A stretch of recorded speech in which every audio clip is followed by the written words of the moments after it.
Soweto, Johannesburg and the surroundings, this mighty wave of God is especially for you. From the 31st of October to the 6th November 2022, we are declaring powerfully new beginnings. Pastor T. Felita.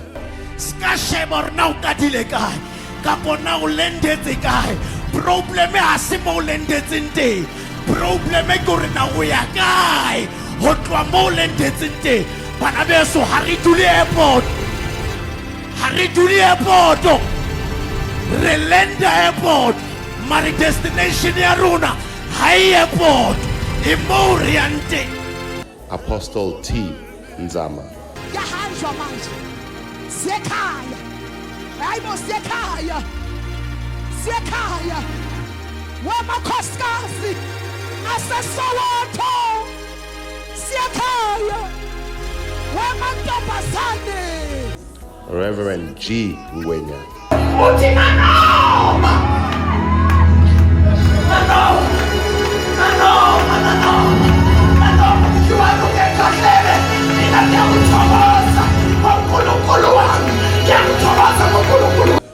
Evangelist J. Nhlaba. Ngathi ngayifake olanto ninangu cho, nangu umngani, nangu bouquet, nangu athus, nangu awuthi engashiyani engalahlani umhlobo wenene.